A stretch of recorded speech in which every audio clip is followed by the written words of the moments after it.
Anga wale ɲuman foli bɛ ka ɲɛsin aw ma Mali kɔnɔ ani Mali kɔ kan aw minnu bɛ ni kuma in na kɛmɛ ka ɲamada ka ɲɛsin jabaraniw ma walasa faamuya bɛ se ka sɔrɔ aw fɛ Sherif la TV bamanankan kunnafoni na min bɛna walawalali kɛ aw ye Mali kunkan ani diɲɛ fan wɛrɛw kunkan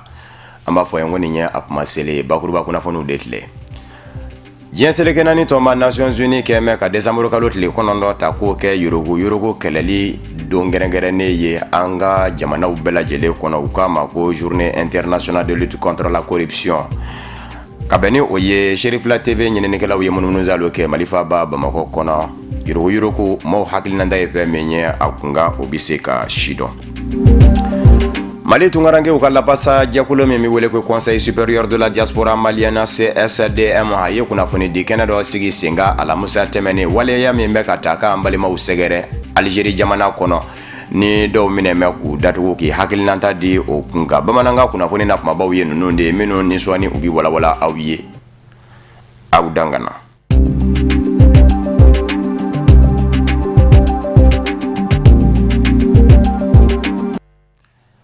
Décembre kalo tile 9 diɲɛ seleke naani tɔnba Nations Unies ye ale sugandi ka kɛ yurugu kɛlɛli don gɛrɛngɛrɛnnen ye diɲɛ fandan naani bɛɛ lajɛlen la ka bɛn ni o ye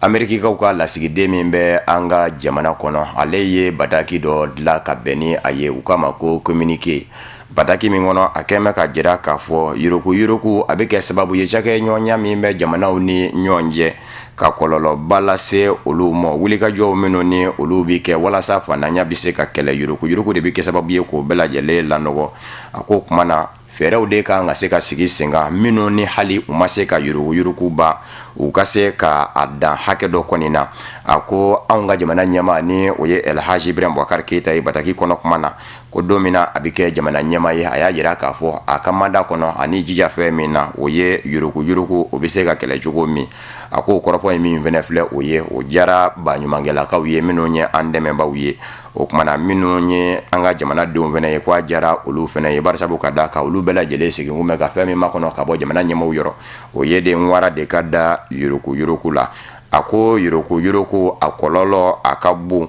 barisabu ka da kan a bɛ kɛ sababu ye ka dadigi kɛ maa minnu na kɛrɛnkɛrɛnnen ɲɛna o ye maaw de ye minnu bolo t'u kɔ sɔrɔ wali kelen minnu bɛ camancɛ la ka daminɛ jago dɔgɔdɔgɔnin kɛbaaw la ka taa se an balakaw ma ani denmisɛnninw minnu fɛnɛ bɛ yen ni olu bɛ taamaw kɛ siraw kan ni u k'u ma ko pasaziw surɔfɛn minnu ni olu bɛ di lakana tigilama dɔw ma ko n'i ye yurugu kɔlɔlɔw bɛɛ lajɛlen fara ɲɔgɔn kan ka daminɛ a bɛ ɲɛsin maa minnu ma n'u bolo t'u kɔ sɔrɔ ani an ka jagokɛla misɛnninw ka taa se balakaw ni denmisɛnninw ni taamabaw ma k'i b'a ye k'a fɔ nɔ min ni o kan ka sɔrɔ baaraw kɛlen kɔfɛ ni u k'a ma ko économie ko kɛmɛ sara la min bɛ bɔ surɔfɛ la k'o bɛ jɔ ni 20 ye a ko kuma na o kɛmɛ sara la 20 ye min ni o bɛ sɔrɔ yurugu sira kan ni o bɛ kɛ i n'a fɔ fɛn peretule a ko a caman bɛ sɔrɔ fɛn minnu na o ye suman jagolaw olu kɛtɔ k'u ka mɔbiliw don ni suman na k'u bɛ taa sugu dɔ ni ɲɔgɔn cɛ a y'a surɔfɛn min bɛ di o dɔ fana ye bagan minnu ni olu bɛ doni ka taa suguw la ani feerefɛn wɛrɛw a y'a Mali danjɛw ni danjɛ wɛrɛw ni ɲɔgɔn cɛ yurugu ni surɔfɛ dili bɛ kɛ sababu ye ka o bɛɛ lajɛlen tiɲɛ a ko min ye a yurugu ye k'a bɛ kɛ sababu ye ka danaya tiɲɛ fana jamanadenw ani u ka kiri ni ɲɔgɔn cɛ jamanadenw ani u ka jamana ɲɛmaa ni ɲɔgɔn cɛ jamanadenw ni politiki maaw ni ɲɔgɔn cɛ a ko ale yɛrɛ ka jamana ni o ye Ameriki jamana ye k'a fɔ ko jamana dɔw yurugu tɛ yɔrɔ min ko kan tɛ o ma fɔ nka ko Ameriki jamana kɔni kɛmɛ ka sariya dɔ don bala don nataw la min kɔni ni o bɛ boli bɛɛ lajɛlen ka kɛrɛnkɛrɛnnen ɲɛna Ameriki jamana kɔnɔ maa minnu bɛ diɲɛ fan wɛrɛw fɛ ko forobaca kɛbaaw don ka yurugu kɛ sababu ye ka nafoloba sɔrɔ ko u b'u nafolo ta k'u kunda Ameriki jamana kan n'a ye a y'a ko olu b'o tigilama bali u ka don Ameriki jamana kɔnɔ ni u ka nin sariya senkura in ye u k'a ma ko loi sur la pratique de la corruption à l'étranger o tɛmɛnen kɔfɛ ni nafolomafɛn bɛ u bolo Ameriki jamana fɛnɛ kɔnɔ u bɛ wara da a la a tɛ sɔrɔ a tigilama fɛ u ko a ma ko k'a gele a ko kuma na wulikajɔw de kan ka kɛ diɲɛma ɲɛmaaw bɛɛ lajɛlen fɛ bɛɛ ka jɛ k'i kɔ da yurugu kɛlɛli la min bɛ se ka to dɛmɛ minnu ni olu bɛ kɛ jamanaw ni ɲɔgɔn cɛ ka se ka sɔrɔ siraw yiriwa ka fandanya ka dɔ bɔ a la ni ka denmisɛnw ka baarako ka se ka nɔgɔya bɛɛ lajɛlen bɛ se ka ye minɛn kɔnɔ minɛn min ye i ka laɲini ye k'i ka maaya kɛ aya o ka se ka sabati fo ka sɔrɔ la bɛɛ lajɛlen de jɛra k'i kwada yuruku la nin ko ye Amérique ka kwa lasigiden min bɛ an ka jamana kɔnɔ ale ka dantigɛli ye ka bɛn ni décembre kalo tile 9 ye ni o bɛ bɛn diɲɛ seleke naani tɔma Nations Unies ka don kɛrɛnkɛrɛnnen ma min ɲɛsin bɛ yuruku kɛlɛli ma u k'a ma ko journée internationale de lutte contre la corruption ka bɛn ni o ye an ye wulikajɔ fɛnɛ kɛ ka se Bamakɔ kɔnɔ n'a ma ɲa k'a fɔ jamana ɲɛma El Hadji Ibrahim Boubacar Keita yuruku yɛrɛ a kɛlɛli a kɛmɛ k'a kɛ a ka kɛlɛkɛso ye bi na jamanadenw hakilinata ye fɛn min ye yuruku la dasumusumuniw kɛra an ka ɲininikɛla dɔw fɛ minnu sera ka dɔ sɔrɔ ka bɔ Bamakɔkaw yɔrɔ maa minnu kɛra sababu ye k'o lase an ma Usmane Sogore ani Sama Tarawele u ye fɛn min sɔrɔ ka bɛn ni diɲɛ seleke naani tɔgɔla don kɛrɛnkɛrɛnnen ye ka ɲɛsin yuruku kɛlɛli ma ni o ye décembre kalo tile 9 ye o filɛ sisan kɔni an bɛ yɔrɔ min na bi corruption bɔra yɔrɔ jumɛn corruption bɛ kɛ fantanya de y'a ju ye mais fantanya fana bɛɛ b'a dɔn fantanya an y'an ka danbew lajɛ bɛɛ b'a dɔn fantanya mana kɛ cogo o cogo n'an y'an miiri an ka danbe ma an tɛ sɔn a ma fɔlɔ mɔgɔw ma sɔn a ma fɛn t'u bolo fantanya b'u la mɔgɔw bɛ sa u ka fantanya kɔnɔ k'u ka fantanya préféré ka tɛmɛ fɛn dɔw kan i ni sɔrɔ min man kan sisan an ɲɛ bɔ la mɔgɔ min ka sara tɛ 20,000 bɔ mais mobili b'a bolo mobili b'a muso bolo étage b'a bolo a y'o wari bɔ corruption de don mais u bɛ kɛlɛ cogo jumɛn na a ka nɔgɔn justice mɔgɔw u ka justice yamaruya mɔgɔ ka sɛgɛsɛgɛli kɛ mɔgɔ n'i ye nin sɔrɔ n'i ye nin sɔrɔ i ka ɲininka i f'i k'a ɲɛfɔ nin ko in kɔni ye fɛn min ye a kɛlen bɛ ka an bɛɛ degun bibi in na an ka jamanaw surtout farafinna jamanaw kɛlen bɛ ka an degun a dun a bɔra yɔrɔ jumɛn a fɔlɔ o ye sɛgɛn fantanya jugu o bɛ na n'a ye mais fantanya fana man ka to ko mɔgɔ b'i danbe bila fɛn dɔ kama bon ensuite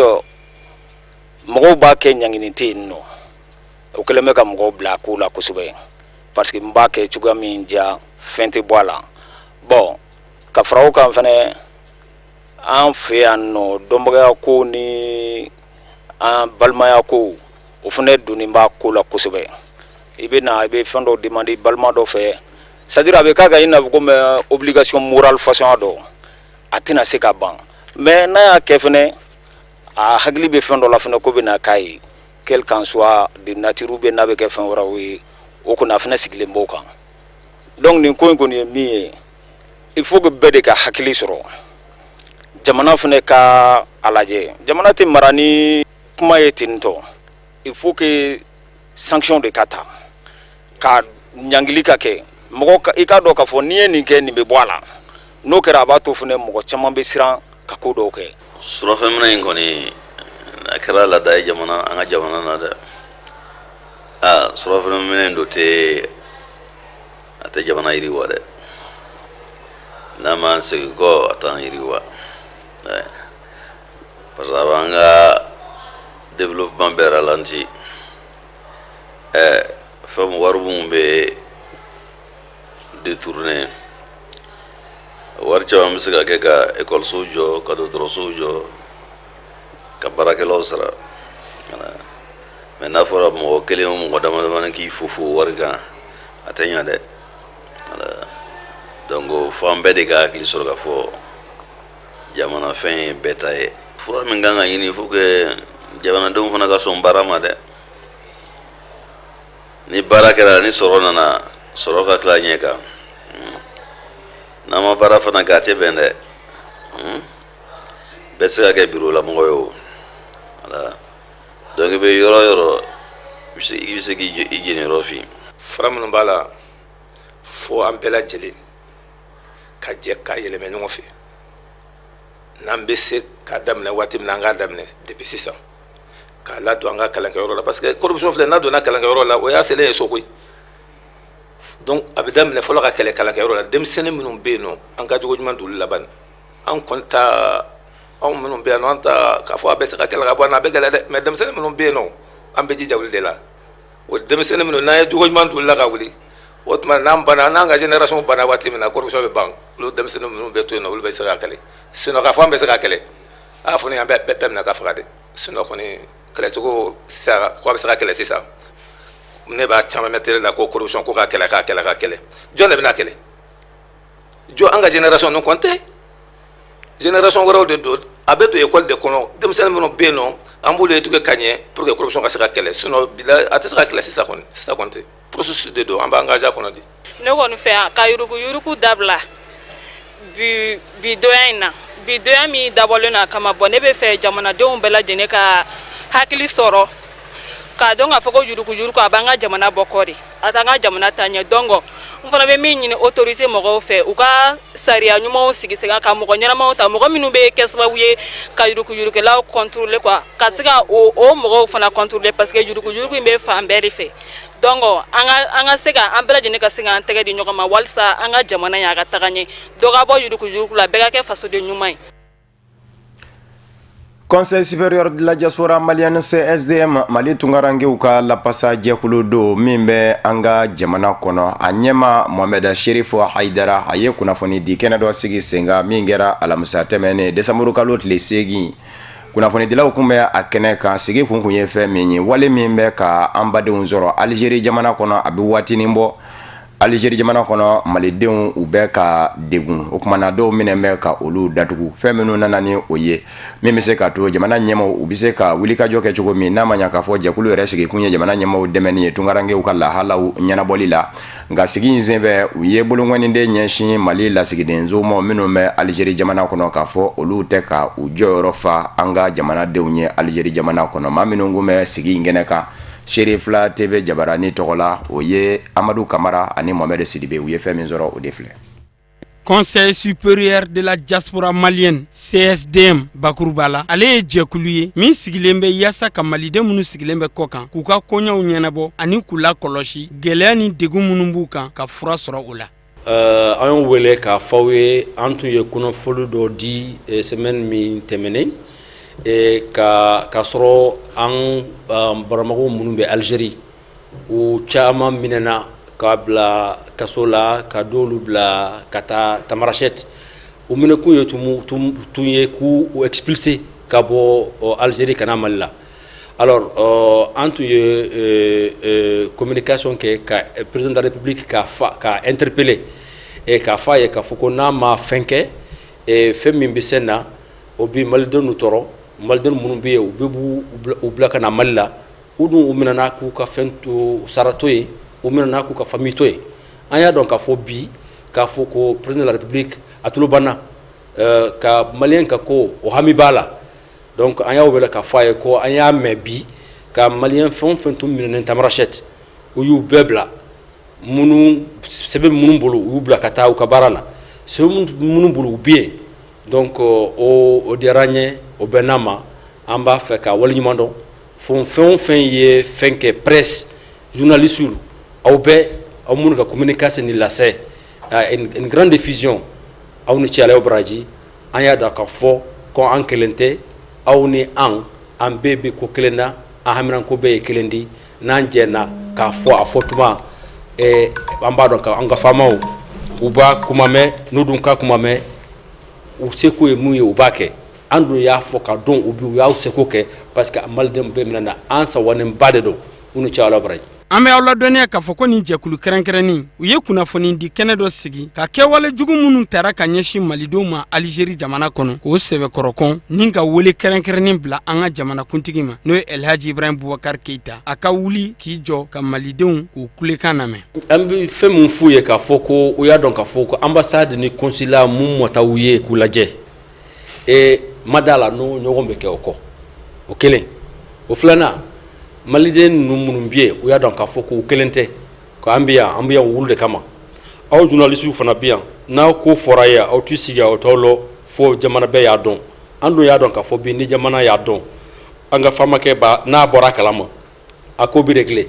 donc u kana foyi kɛ min b'a kɛ ka maliden tɔgɔ tiɲɛ ka Mali tɔgɔ tiɲɛ a y'a dɔn k'a fɔ u kelen tɛ u mana fɛn min kɛ yen u bɛ se an ma yan u mana ɲuman min kɛ yen u bɛ se an ma yan n'u ka juguman fana kɛ an b'o cogo juru fara sɔrɔ donc u ye comportement ɲuman sɔrɔ k'a sɔrɔ u y'a dɔn ko f'u ye maliyɛn de ye u ye hɔrɔn de ye n'a dun m'o kɛ an b'a fɔ diɲɛ bɛɛ b'a mɛn an b'a fɔ Mali bɛɛ b'a mɛn an dun y'a dɔn k'a fɔ bi k'a fɔ ko ni président Ibrahim Boubacar Keita bɔra a kalama a ko bɛ ɲɛnabɔ donc a ka d'u ye a dun mun ye ni ko wulila u bɛ wuli sen kan k'a régler joona n'o tɛ an b'a fɔ. fɛn caman kɛra an ka mais problème bɛ yɔrɔ o yɔrɔ an wulila ka jɔ pratiquement o bɛɛ réglé la donc an kɛkun de o de ye n t'a a fɔ dɔn bamanankan na mais CSDM est créé pour servir pas pour servir des Maliens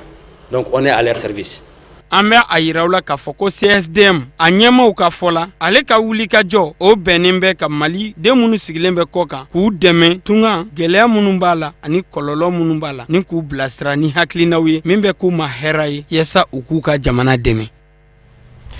Kunnafoni min bɛ ka di ni arajo so in na kunnafoni de do kunnafoni min ni a bɛ silamaya basigilen silamaya makarima silamaya sabalilen sankɔrɔta ni dakuruɲɛ damadɔ in bɔra maa min da a Sheikh Haruna Sangare do a ye taama dɔ de kɛ ka ɲɛsin arajo so ma min bɛ wele ko la voix du citoyen kalabankɔrɔkaw fɛ yen ka taa i ɲɛda u ka baaraw taabolow kan o tɛmɛnen kɔfɛ u bɛ ka baara kɛ lahalaw minnu na a bɛ se k'olu fɛnɛ sidɔn cogo min a ka taama in senfɛ a ye bonya dɔ ta ka ɲɛsin arajo la voix du citoyen ma sefa wari miliyɔn 2 a ye o kɛ dɛmɛ ye ka ɲɛsin arajo so in ma an ka maa minnu kun bɛ a kɛnɛ kan Amadu Kamara ani Mohamed Sidibe soma sama filɛ. Said Sherif Usman Madani Haidara ale bɔlen kɔfɛ turu sera Sheikh Haruna Sangare ma kana i ɲɛ da arajo voix du citoyen a cakɛlaw ka baara kɛcogo ani ka arajo kɔnɔna k'i ɲɛ da olu kan ni ka tila ka ladilikanw ani bilasiralikanw ta ka ɲɛsin u ma. Bi wulada in na ni waati sanuma in na ne ni kɛnɛba in kan an karamɔgɔ Sheikh Haruna Sangare Haji Sheikh Haruna Sangare club de soutien de la voix du citoyen n'o ye club Wulibali ye Tanti Dado Yatasa ye n'a ka jama olu ye wele bila ma komi minnu y'a wele u ye a bisimila hakilila nakun ye ka na ɲɛ da yɔrɔ kan o la arajo ɲɛmɔgɔso bɛɛ tɔgɔ la arajo directeur général El Hadji Modibo Diallo u ka foli kɛ club la ka foli kɛ Sheikh Haruna Sangare la ka fɔ arajo la voix du citoyen arajo dɔ don min sigira an ka diinɛ ani an ka mɔgɔya olu ɲɛnɛmayali kama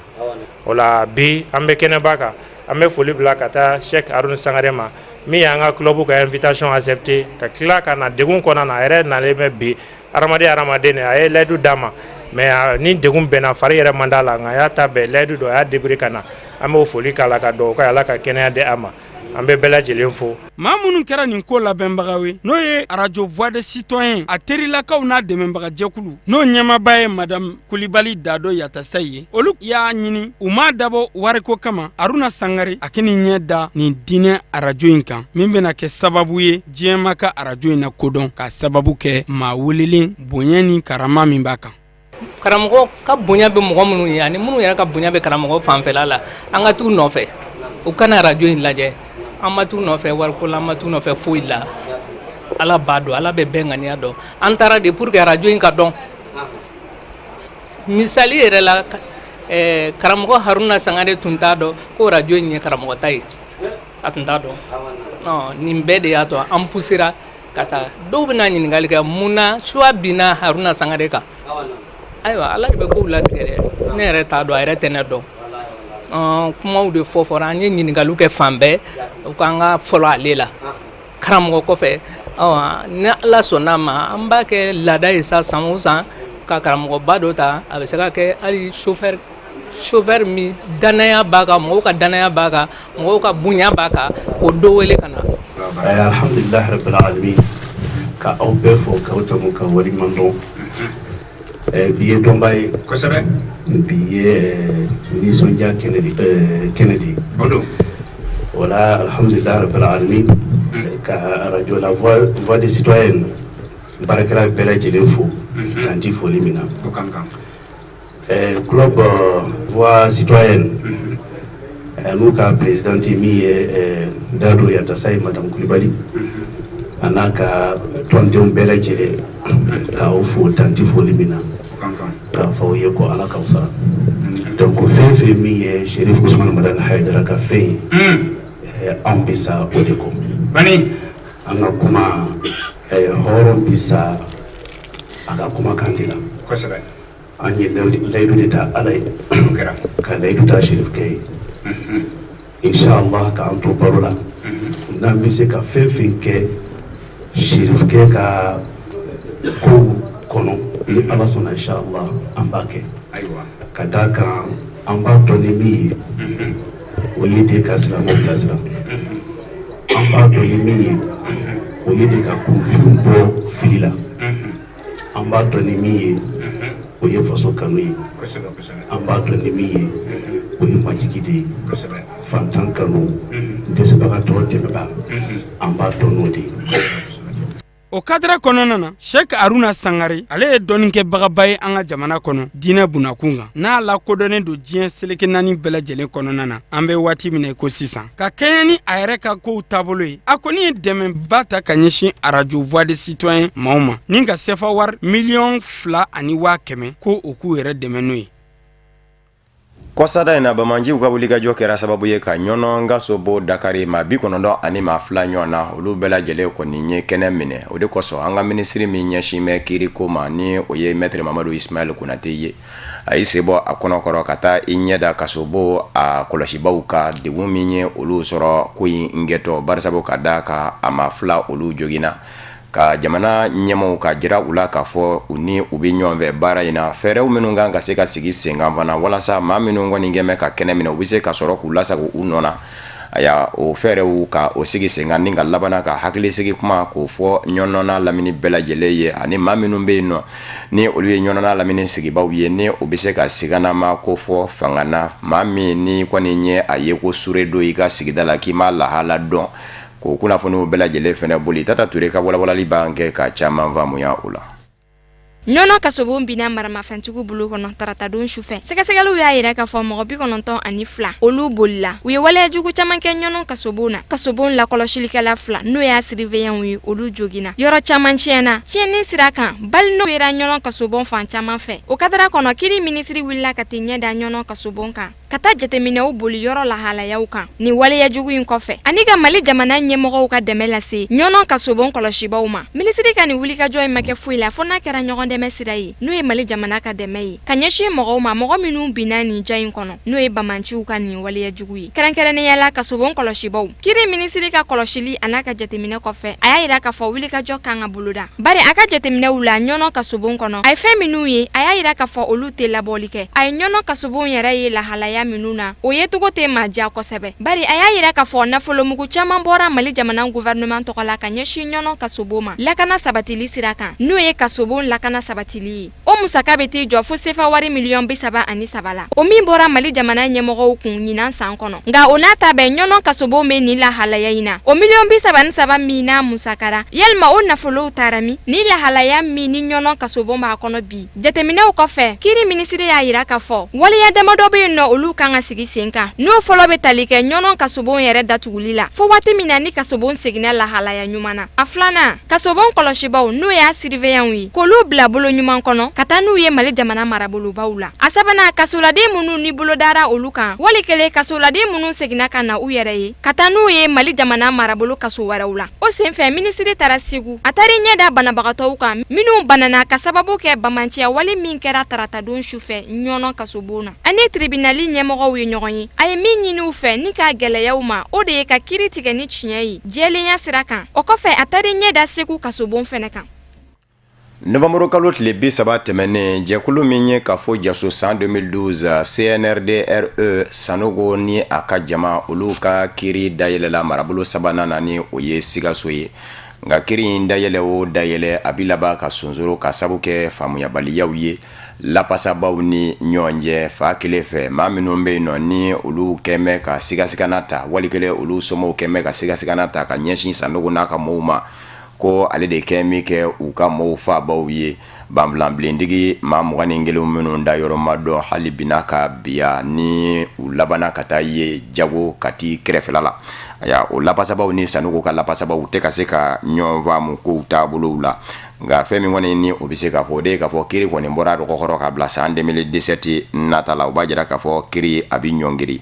kunnafoniw ye a jira k'a fɔ Amadu Aya Sanogo ka lapasabaw kun ye laɲini min kɛ ni o de ye ka fiɲɛbɔda di olu ka mɔgɔw ma u bɛ se ka taa u lafiya yanni kiri ka wuli o kɔrɔ ye ka u bila fɔlɔ yanni u ka segin ka na kiribulon kɔnɔ liberté provisoire kiribulon banna o ma o tɛmɛnen kɔfɛ min ye Mohamed Maouloud Najim ye jamana ɲɛmaya so tɔgɔ la maa min bɛ kiiri bulon kɔnɔ ministère public et procureur ale y'a yira k'a fɔ faamuyabaliyaw bɛ yɔrɔ o yɔrɔ de la ni o kɛra sababu ye ka kiiri yɛrɛ bali a ka se ka taa ɲɛ a y'a daminɛ don a n'a min dara o kan ko n'Ala sɔnna a ma ko yanni kiiri ka kurakuraya 2017 ko o waleyaw bɛɛ lajɛlen na wuli cogo ɲini a b'i sigi sen kan don min na san 2017 kɔni o kɔni ma se ka perepere latigɛ kɔni an bɛ aw ladɔnniya k'a fɔ min ye Amadu Aya Sanogo ka kiiri kɔni ye ani a nɔfɛmaw minnu ni sigasigana ta mɛ ka ɲɛsin u ma k'a fɔ bureau rouge 21 minnu dununa a y'a ko olu de bɛ sɔn ka kɛ u kundobaw ye a kiiri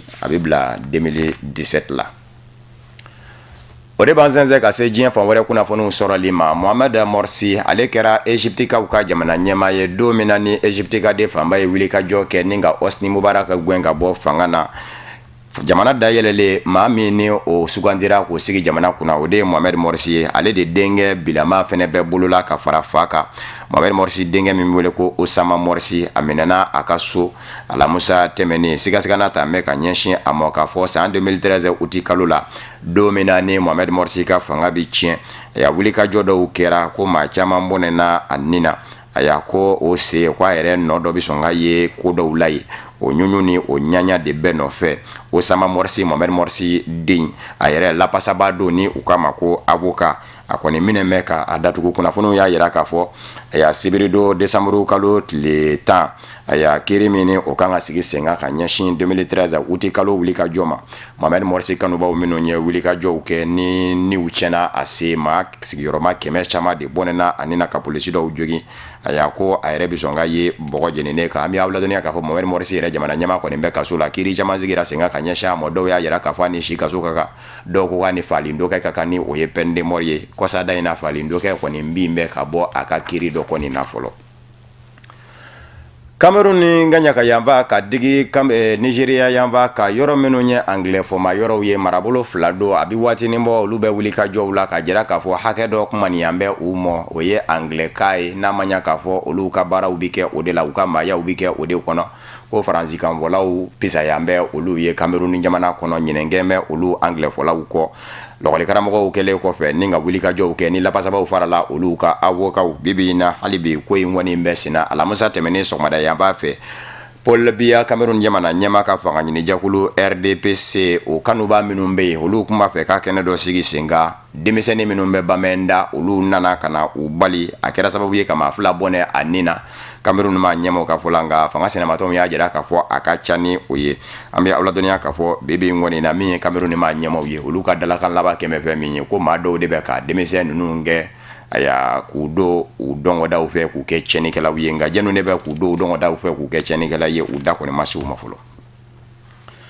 Congo Kinshasa jamana kɔnɔ egilizilakaw kɛrɛnkɛrɛnnen ɲɛna katolikiw olu minnu da bɛ sigikafɔ la jamana ɲɛma Joseph Kabila ni a ka fanga sinamatɔnw ni ɲɔgɔn cɛ hali bi u m'u fari fa u b'a fɛ ni sen ka lajɛ ka kuma fanw ni ɲɔgɔn cɛ o ka kɛ kumakɛ ko laban ye barisabu ka d'a kan don dɔ de bɛ k'i sɛnsɛn ka gɛrɛ don min ni wulikajɔ ma kɛ Congo jamana kɔnɔ bɛɛ ka kɔn a mɔ cɛnniw bi sɔn ka kɛ niw bi sɔn ka tiɲɛ décembre kalo tile 19 jamana sariya sunba kɛmɛ ka jira de k'a fɔ jamana ɲɛma Joseph Kabila ka manda bi ban ka bɛn ni o de ye a dun fɔ mɛ k'a fɔ kalata tɛna kɛ ni o ye jamana kuntigi sigi kalataw ye fanga sinamatɔnw olu kɔni bilama kɔni gɛmɛ ka wulikajɔw kɛ fa bɛɛ fɛ nka octobre kalo tɛmɛnen min ye jamana ɲɛma ye a sera ka fanga sinamatɔw dɔw sɔrɔ minnu ye konɔgɔndigiw ye ka bɛnka dɔ la ani olu ni ɲɔgɔn cɛ ni olu jɛna ni a ka furanjɔrɔ fanga ɲɛmaya ye k'a fɔ jamana kuntigi sigi kalata bi taa kɛ fɔ san 2018 nka maa minnu bɛ yen nɔ ni olu ye cɛmagwaniw ye fanga ɲini jɛkuluw la kɛrɛnkɛrɛnnen ɲɛna fanga sinamatɔ fan fɛ i n'a fɔ Etienne Tshisekedi n'a ka fanga ɲini jɛkulu olu ma sɔn ka y'a kɛnɛ kan olu ko fila tɛrɔ jamana ɲɛma Joseph Kabila ka manda banna a ka wuli bi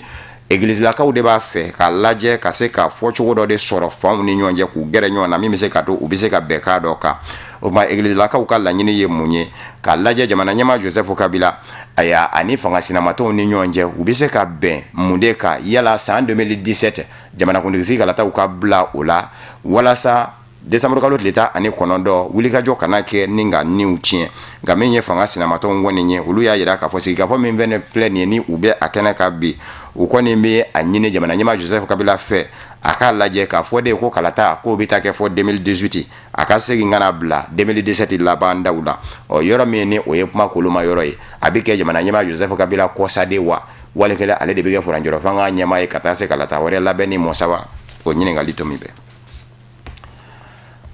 Amerikikaw ka jamanaden dɔ bɛ yen min kɔni borokotora u la barisabu ka da kan ani u n'u ɲɔgɔn cɛ bilama koyalen don u ka NASA o baaraɲɔgɔn dɔ kun don u ko min ma ko consultant a bɛ i n'a fɔ maa min ni a bɛ wele ko Julian Assange ni ale yɛrɛ bilama ni Amerikikaw fɔlen don ɲɔgɔn kɔ n'a ye gundo caman da k'o dan bɛɛ da ka Amerikikaw ka taabolo la ayiwa Snowden fɛnɛ bɛ o cogo de la ale kɔni bilama a tununen kɔni don nka maa caman kɛ mɛ ka jira k'a fɔ a kɛnɛ kɛ ka kalifa sɔrɔ yɔrɔ min na o ye Rusila jamana ɲɛmaa fɛ ye Vladimir Putin na a ye gundola ko dɔw ta k'olu bange kɔsada in na ka jira k'a fɔ Ameriki jamana ani Angleterre jamana u bɛ maaw lamɛnni min kɛ kunnafoniw bɛ lamɛn u fɛ kɛrɛnkɛrɛnni ɲɛna jamana ɲɛmaaw ka to k'u dɛn k'olu ni ɲɔgɔn cɛ kumaw lamɛn ko a ma da nazarala dama mɔ ko u ye farafinna maa ɲɛmaaw fɛnɛ caman lamɛn k'a daminɛ jamana ɲɛmaaw la ani jamana ɲɛmaa kɔrɔw ka taa se minisiri ɲɛmaaw ma ani surasi ɲɛmaabaw farafinna kɔnɔ wali kelen farafinna waritigibaw minnu ye homme d'affaires ye ani lasigiden minnu bɛ farafinna kɔnɔ fo ka taa se farafinna jɛkulubaw ma ni o ye i n'a fɔ CEDEAO ni Union africaine na ɲɔgɔnna ka taa se kulu maramafɛntigi ɲɛmɔgɔw chef rebelle k'u y'olu caman fɛnɛ ka kunnafoniw lamɛn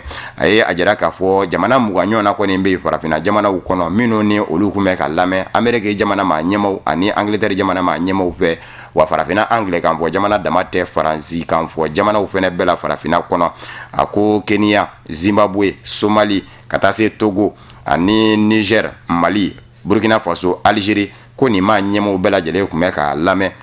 aya Ameriki jamana ani Angleterre jamana fɛ ministri ɲɛmaa dɔw bɛ yen nɔ ko olu lamɛnna aya kɛrɛnkɛrɛnni ɲɛna min ye Hillary Clinton ye don min na ale bɛ taa Kenya jamana kɔnɔ aya ko o se n k'a fɔ don min na a bɛ taa Angola jamana kɔnɔ a fa b'a la Luanda ko o se aya ko a kɛngun bɛ ka kunnafoni caman de lamɛn jamana ɲɛmaa José Eduardo dos Santos o ka kunnafoniw aya ko a kun ye caman lamɛn o la o tɛmɛnen kɔfɛ Kenya yɛrɛ min kɛn bɛ k'i jigi kɛ Angleterre jamana ye dɛmɛko ta fan fɛnɛ fɛ maa fila minnu politiki bina k'u kan ni olu kun bɛ ka ɲɔgɔn zamazama Moi Kibaki jamana ɲɛmaakɔrɔ ani Raila Odinga aya olu ni ɲɔgɔn cɛ kuma ɲɔgɔnyaw ani olu fɛnɛ kun bɛ to ka kuma minnu kɛ u damafɛnw fɛ ko nin bɛɛ lajɛlen kun bɛ lamɛn Angleterre maa ɲɛmaaw ani Amérique maa ɲɛmaaw fɛ Nigeria jamana kɔnɔ jamana ɲɛmaa min fatura fanga na ni Jonathan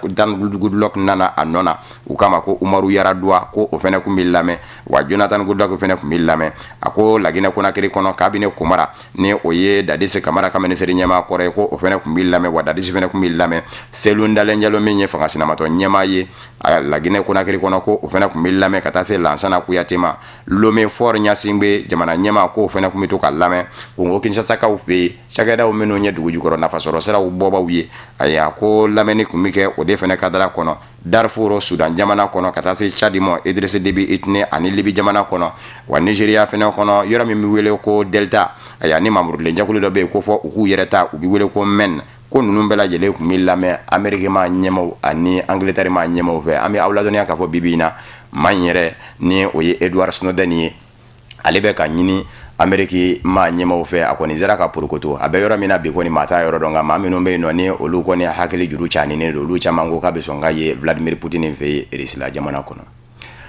o de fɛnɛ bɛ dansigi bamanankan kunnafoni na min farala ɲɔgɔn kan ka lase aw ma kunnafoni diso ɲɛmaayaso fɛ ka bɛn ni nin kuma ye ka wale ɲuman dɔnbɔli kɛ ka ɲɛsin aw ma Mali kɔnɔ ani Mali kɔ kan aw minnu ɲɛmadan kun bɛ ka ɲɛsin a ka jabaraninw ma walasa faamuya bɛ se ka sɔrɔ aw fɛ Seri Fila TV bamanankan kunnafoni na an bɛ aw fo ka wale ɲuman dɔn laseli wɛrɛ an bɛ ɲɔgɔn sɔrɔ yan'o cɛ a k'an bɛɛ diɲɛ waati wɛrɛ n'Ala sɔnna ma